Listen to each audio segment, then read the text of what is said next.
Halo semuanya, bismillahirrahmanirrahim. Assalamualaikum warahmatullahi wabarakatuh. Halo teman-teman, apa kabar semua? Jumpa lagi dalam mata kuliah Aksi Kemanusiaan Global. Dan pada kali ini kita sampai kepada sesi ke-9. Tapi sebelumnya saya ingin memohon maaf kalau misalnya kita pada hari ini belum dapat melaksanakan perkuliahan secara sinkron, sehingga harus diganti dengan yang asinkron, dan juga jamnya mungkin di luar dari jam perkuliahan kita. Tapi nggak apa-apa, teman-teman punya waktu yang lebih fleksibel untuk menonton video ini. Dan jangan lupa setiap part dari videonya jangan di skip ya. Karena nanti di tengah-tengah materi akan ada absen ya. Jadi absen untuk linknya dan juga barcode QR code yang bisa di scan ada di tengah-tengah video. So jangan ada part yang teman-teman skip, oke? Ya, kita masuk saja. Jadi kita akan melanjutkan topik dari diskusi kita pada pertemuan pekan lalu.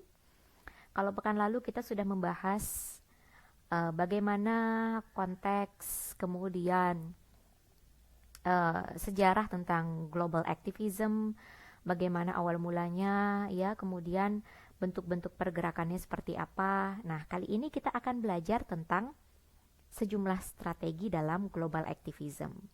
Ya, jadi ada beberapa model, ya, ada beberapa model yang bisa kita gunakan untuk menjelaskan bagaimana, ya, para aktivis-aktivis ini melakukan apa pergerakan, ya, pergerakan internasional. Jadi seperti apa model-modelnya, oke?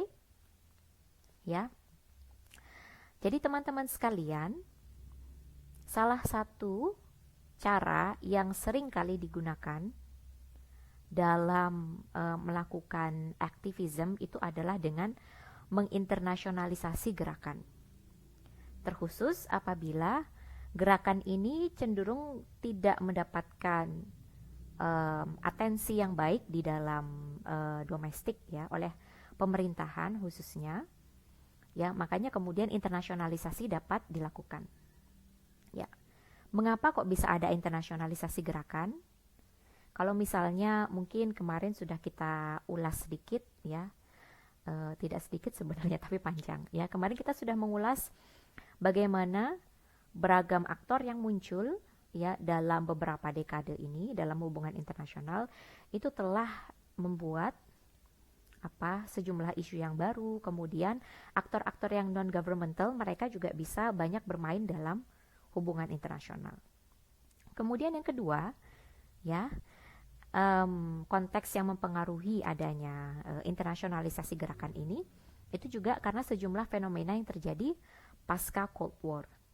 Misalnya, mungkin dalam pertemuan yang kedua saya sempat menunjukkan adanya grafik, ya, adanya grafik bagaimana konflik itu berubah pasca Perang Dingin, ya. Kalau misalnya di Perang Dunia dan sebelum Perang Dunia, kebanyakan konflik itu adalah international konflik, konflik yang melibatkan interstate, antar negara. Tapi kemudian, ya, ketika Perang Dingin, di mana tidak terjadi, tapi jumlahnya sangat-sangat kecil, ya, konflik antar negara yang aktual, ya. Kemudian yang terjadi itu adalah lebih kepada kompetisi antara kubu utara dengan selatan, ya, antara Amerika dan juga pendukungnya dengan Uni Soviet. Tapi antar dua negara besar ini tidak terjadi kekerasan dengan senjata secara aktual, ya. Walaupun kompetisinya sangat-sangat sangat-sangat luar biasa, ya, sangat-sangat berpengaruh bahkan ke negara-negara yang lainnya. Hanya saja, walaupun semenjak Perang Dingin, apalagi pasca Perang Dingin, itu kekerasan atau peperangan yang terjadi antar negara itu sangat-sangat minim bila dibandingkan dengan Perang Dunia dan perang-perang lainnya. Hanya saja, kekerasan sipil itu justru meningkat. Makanya kita menemukan, ya, di grafik yang kemarin saya tunjukkan ke kawan-kawan bahwa terjadi peningkatan kekerasan sipil ya, konflik sipil, misalnya konflik yang melibatkan antar etnis atau mungkin peperangan yang terjadi antara pemerintah dengan oposisi misalnya. Ya, itu justru banyak terjadi pasca Perang Dingin. Kita mungkin bisa menemukan konflik sipil yang terjadi di Somalia, kemudian sejumlah wilayah di Afrika misalnya, ya, di Sudan, ada Sudan Utara, Sudan Selatan. Kemudian yang sekarang tetap masih ongoing, ya, ada di Yaman, kemudian Suriah, ya, kemudian sejumlah gerakan-gerakan yang menginginkan pemisahan diri, separatisme dan yang lain sebagainya, ya. Jadi lebih terjadi di sebuah negara, ya, antara pemerintah dengan oposisi atau mungkin antar etnis.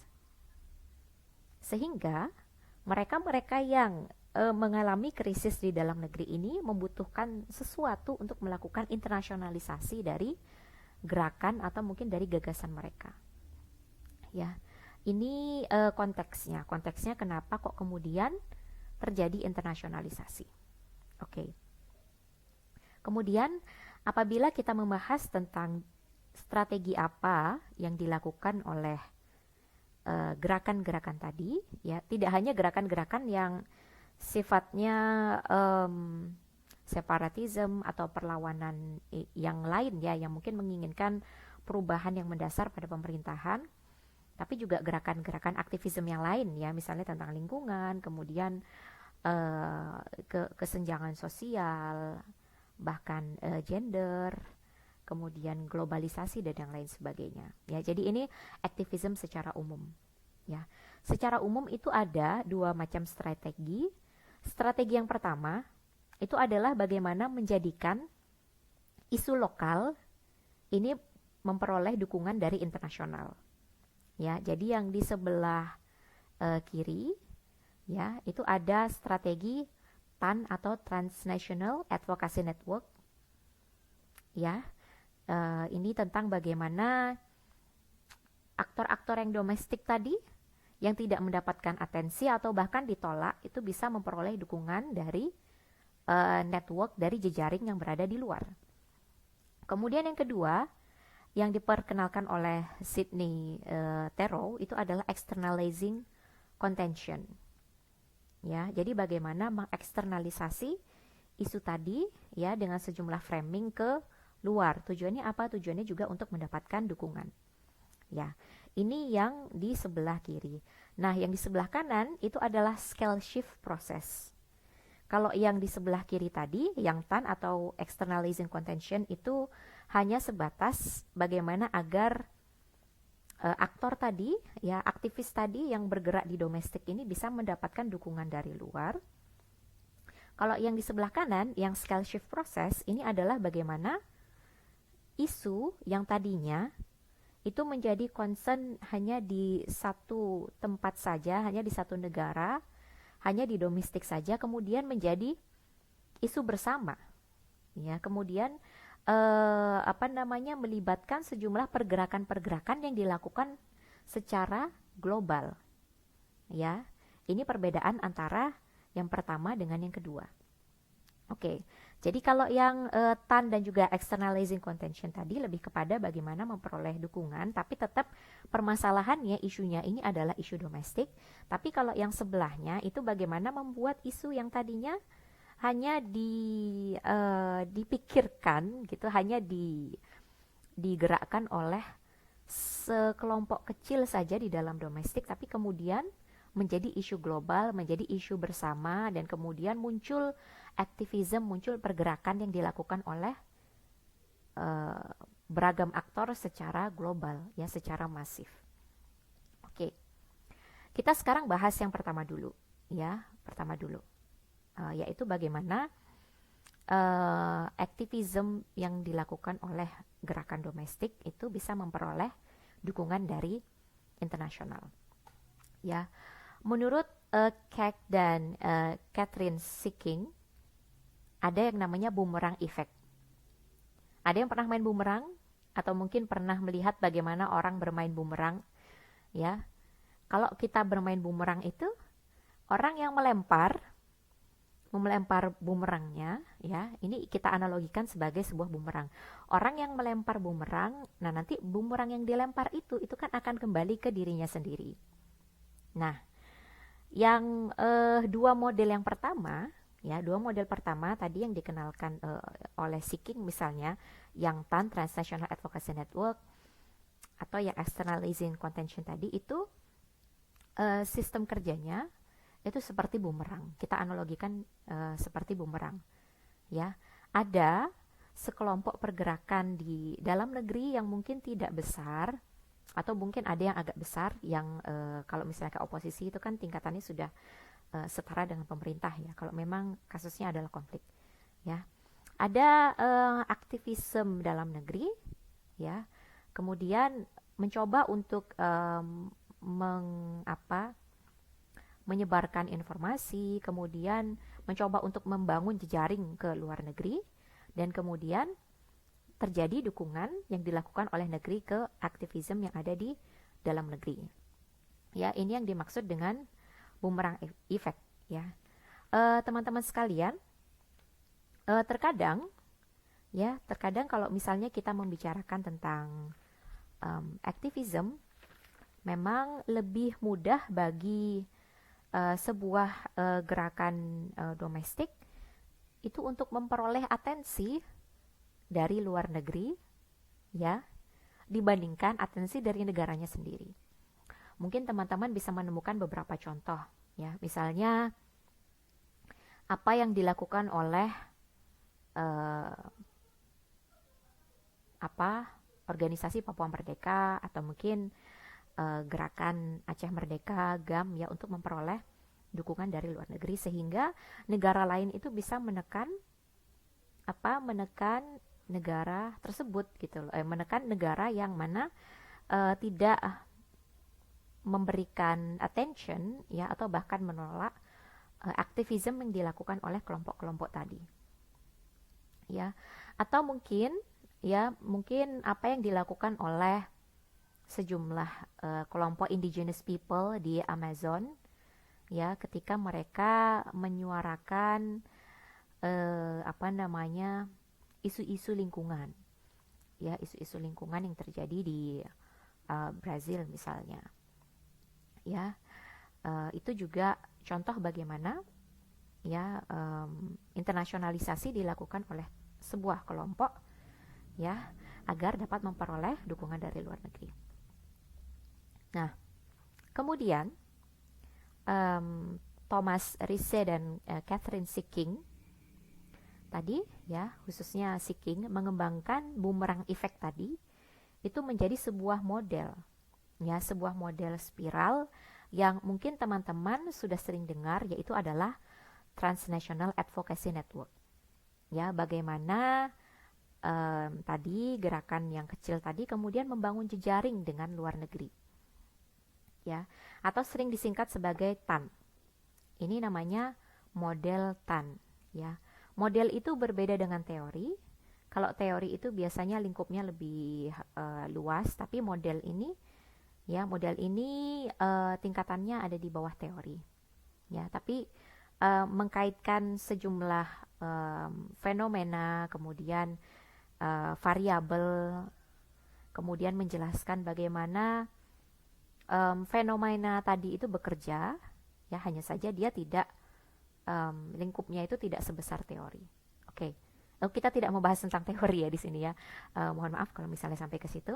Ya, intinya ini adalah model TAN, ya, model Transnational Advocacy Network. Oke. Ini sama aja, hanya saja saya buat lebih informatif, ya, di sini. Ya, bagaimana TAN ini bekerja, ya. Jadi misalnya di sebelah sini, ya, silahkan lihat di pojok kiri bawah, semoga kelihatan, ada activist group, apapun itu bentuknya, apakah dia perwakilan dari kelompok masyarakat tertentu, atau mungkin tingkatannya sudah NGO lokal, ya, LSM lokal, atau mungkin ya kelompok-kelompok dengan concern atau keprihatinan yang sama, atau mungkin etnis-etnis tertentu ya, dan yang lain sebagainya, itu menginginkan ya naik ke sebelah kiri agak atas sedikit ada state A di situ, menginginkan atensi ya, menginginkan dialog dengan negara yang bersangkutan ya. Kelihatan nggak ya di sini ya, ada state A, jadi dari sini ke sini ya. Mereka menyuarakan kepentingan mereka ke negara, tapi kemudian negara tersebut melakukan blokade, di blockage. Nggak bisa, negara sudah tutup telinga, nggak mau mendengar. Apalagi kalau misalnya gagasannya itu justru justru kontra dengan nilai-nilai yang dipahami oleh negara gitu kan. Misalnya kalau tuntutannya itu tidak hanya sekedar tuntutan yang low poll ya, misalnya lingkungan ya, atau mungkin kesejahteraan dan yang lain sebagainya, tapi kalau misalnya sampai kepada tuntutan yang politik, apalagi otomatis negara kecenderungannya itu lebih untuk menutup diri gitu kan, sehingga ada blokade di sini. Maka dari itu aktivis group atau NGO atau mungkin tadi community tadi kemudian melakukan persebaran informasi, mereka menceritakan apa yang mereka alami ya ke NGO yang lain. Ya, ke NGO yang sini, kemudian NGO sini juga memberitahukan, mengalirkan informasi berkaitan dengan aktivisme yang dilakukan di sini itu ke NGO yang lainnya. Kemudian NGO ini mereka meminta bantuan ke negara B. Ya, ke negara B. Kemudian negara B, karena di sini negara B ini posisinya itu adalah sejajar dengan negara A, negara yang tadi cenderung untuk memblokade pergerakan mereka ya, atau cenderung untuk tidak responsif terhadap gerakan aktivisme domestik tadi.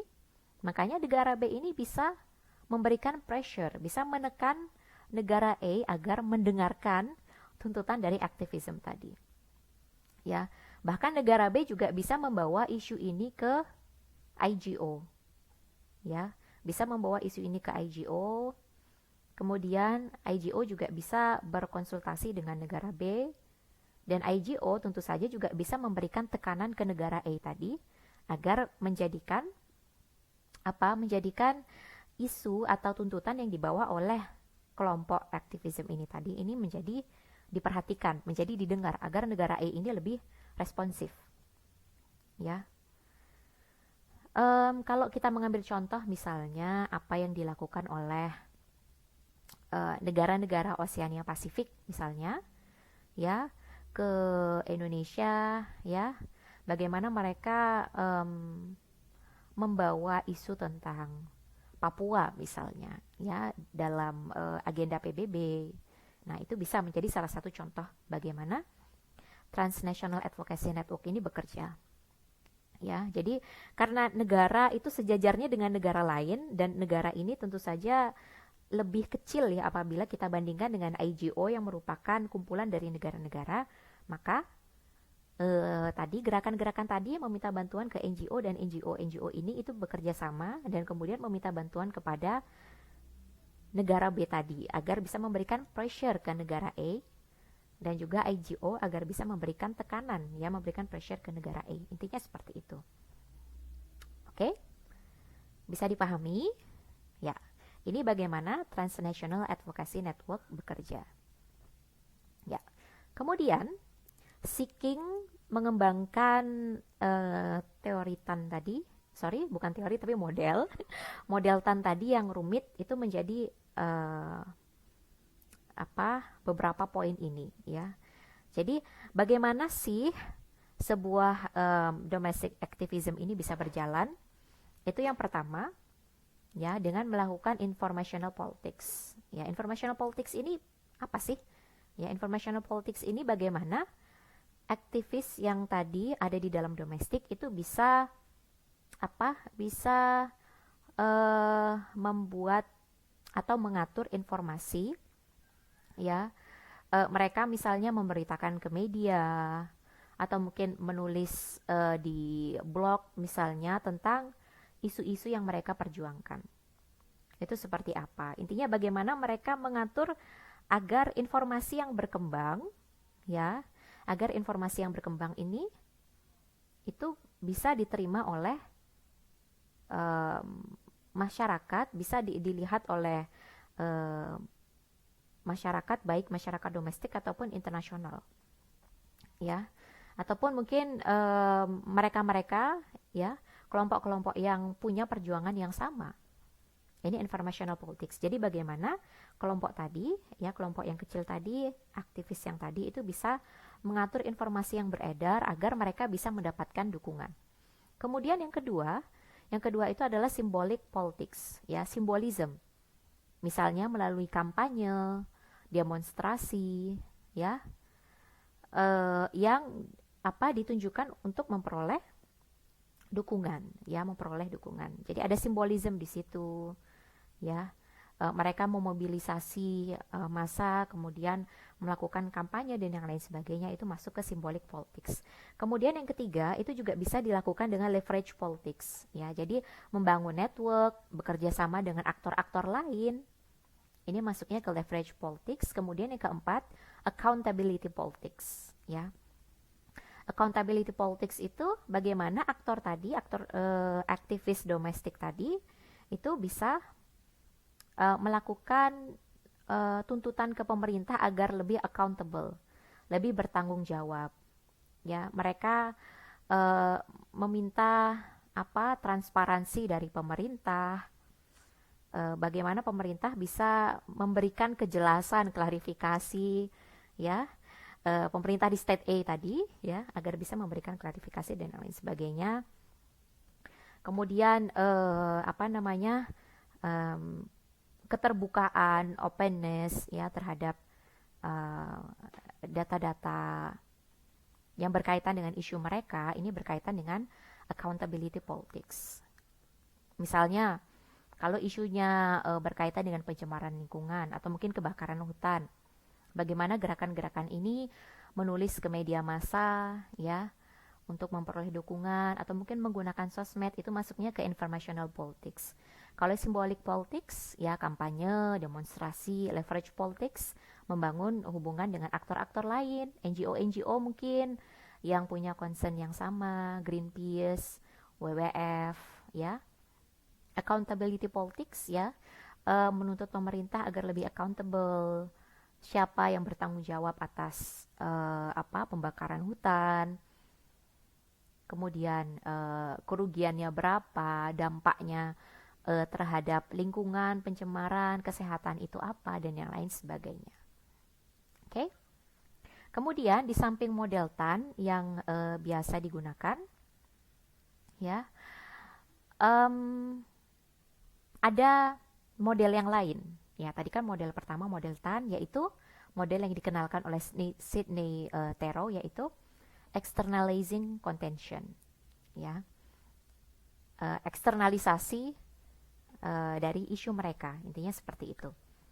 Menurut Terrell, eksternalisasi itu dilakukan dengan yang pertama, ya, dengan menginformasikan, menyebarkan informasi mengenai domestic context, ya. Misalnya mereka-mereka yang mengalami tindakan-tindakan represif dari pemerintah, kemudian pemerintah yang tidak responsif, mereka mengalami kerugian apa gitu, ya, dari pemerintah bersangkutan, entah itu kerugian yang berkaitan dengan kesenjangan sosial atau mungkin lingkungan, atau mungkin tindakan-tindakan kekerasan yang dilakukan oleh pemerintah. Nah, itu bagaimana mereka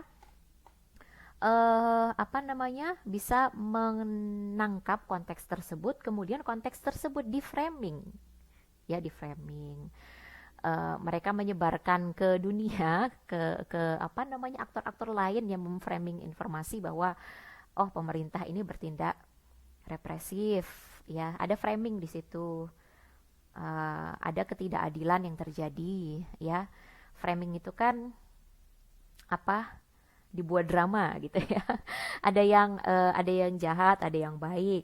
Baru kemudian framing ini ketika sudah diterima oleh aktor-aktor internasional tadi, ya, kemudian ada collective action, ada aksi bersama, ya, ada aksi yang bersama. Jadi domestic konteks ini adalah konteks dalam negeri, apa yang dialami oleh mereka-mereka, ya, yang terjadi di dalam negeri. Kemudian framing contention ini itu adalah bagaimana isu tadi yang terjadi di domestik ini bisa menarik halayak internasional, apalagi global, ya.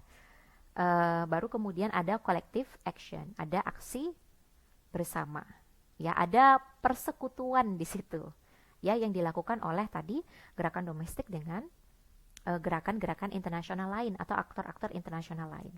Ya, ini lebih sederhana daripada yang modelnya TAN tadi, tapi dua-duanya ini punya ciri yang sama, ya, punya ciri yang sama. Walaupun ada dukungan dari global, ada collective action di situ, hanya saja isu ini tidak menjadi global concern, tidak menjadi permasalahan bersama, ya. Oke.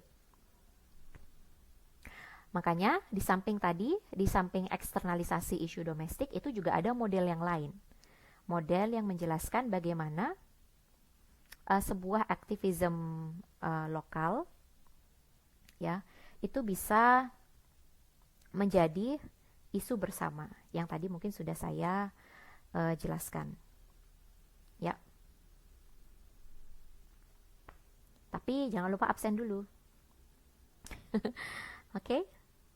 Silahkan stop video berikut, kemudian bisa scan barcode atau mungkin masukkan link berikut ini.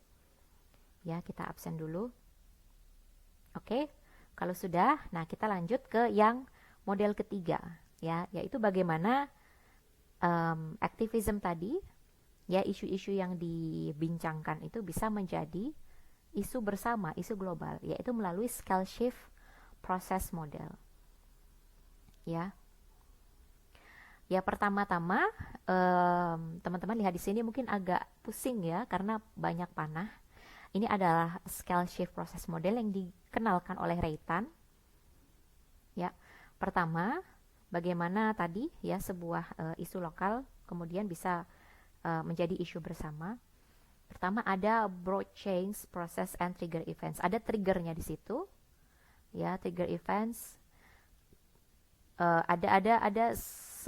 Ada triggernya atau ada event, ada peristiwa yang memicu localized action, ya, ada sebuah peristiwa yang memicu gerakan atau aksi yang masih lokal. Kemudian adanya realisasi bahwa aksi lokal tersebut itu harus go global, harus diinternasionalisasikan, bahkan diglobalkan, ya. Caranya dengan apa? Brokerage dan framing atau diffusion and framing, ya. Caranya dengan membangun koneksi, ya, atau menjadikan aktor-aktor lain di luar aksi yang lokal ini itu menjadi perantara, menjadi broker, ya. Kemudian ada framing di situ, ya, framing ini loh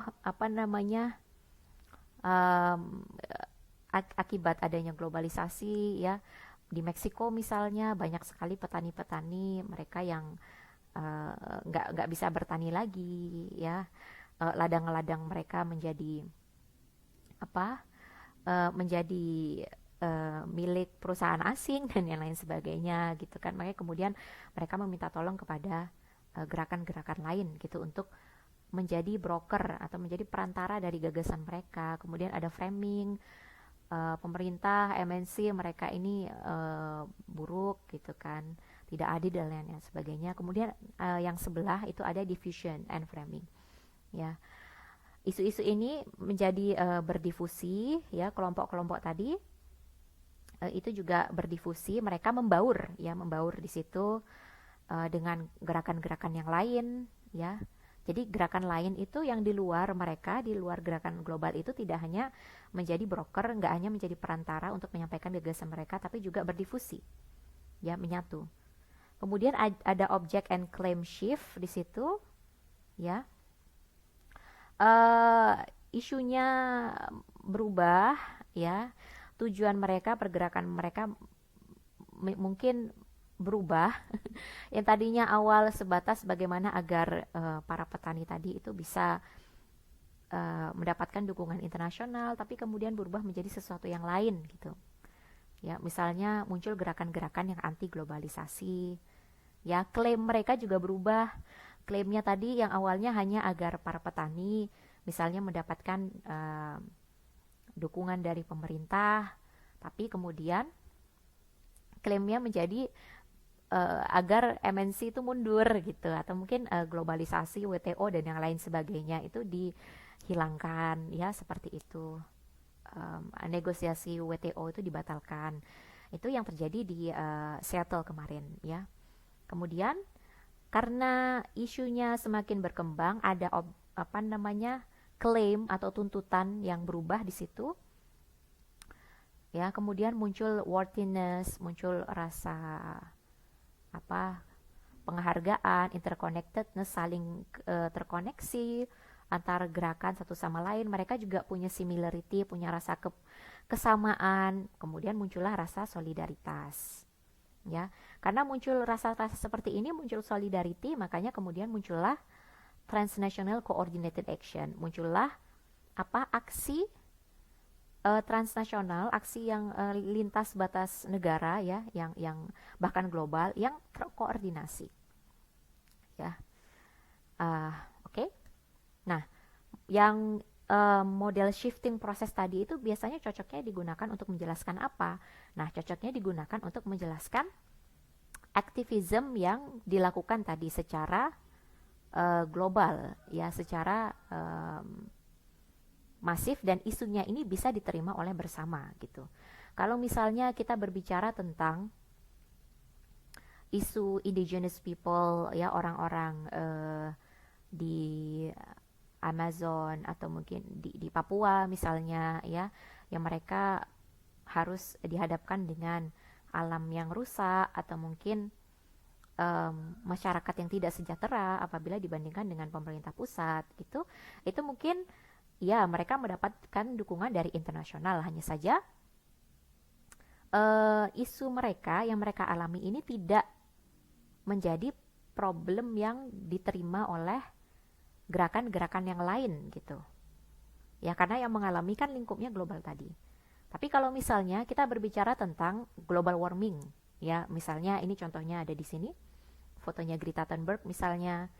Ini bisa kita menjelaskan yang terjadi pada tahun 2019 kemarin dengan model shifting process, ya, yang dikenalkan oleh Reitan. Bagaimana gerakannya yang awalnya di Sweden kemudian semakin mendapatkan atensi dari gerakan-gerakan di negara lain, ya, kemudian muncul rasa similarity, rasa interconnectedness, kemudian solidarity di situ, makanya kemudian gerakannya menjadi masif, ya, nggak hanya terjadi di Sweden saja, bahkan juga memperoleh atensi dari organisasi, baik itu yang IGO maupun INGO, ya. Atau mungkin yang pernah terjadi di Amerika tahun 2000, ya, sekitar tahun 2011, ya, kalau tidak salah, 2010-2011 lah, ketika pemerintah Amerika hendak mengeluarkan bil SOPA PIPA, ya, yang membatasi penggunaan akses internet, ya, ya, yang intinya screeningnya semakin ketat, kemudian banyak website yang diawasi juga, kemudian segala website-website yang mungkin menyediakan downloadan gratis-gratis gitu, misalnya kalau teman-teman misalnya buka Sayap dan yang lain sebagainya, nah itu, ya, itu akan dihilangkan, akan diberantas, karena memang banyak sekali, ya, waktu itu memang website yang dark web, ya, misalnya yang melakukan jual beli sesuatu yang ilegal gitu kan. Tapi Sopa Pipa ini dia em, sangat luas, termasuk ke dalam bahasan tentang bagaimana copyrights itu bisa ditegakkan di dunia maya gitu.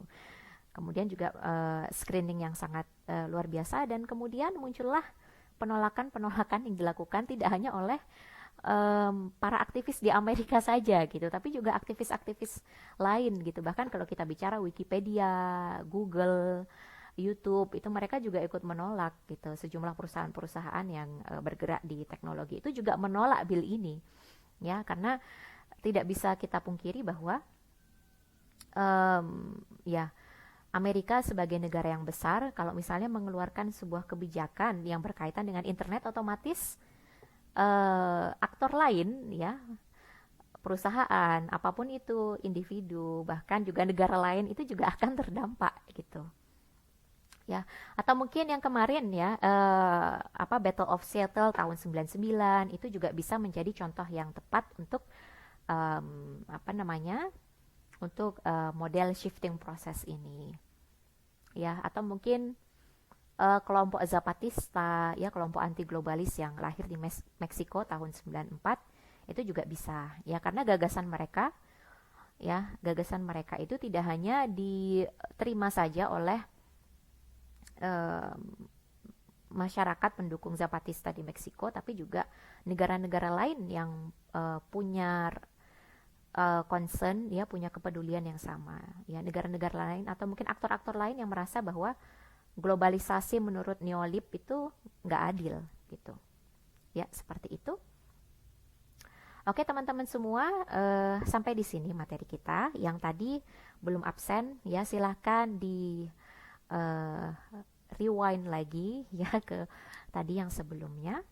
Kemudian silahkan scan QR code, kemudian atau gunakan link yang tertera pada video. Terima kasih, semoga bermanfaat. Saya akhiri, wassalamualaikum warahmatullahi wabarakatuh.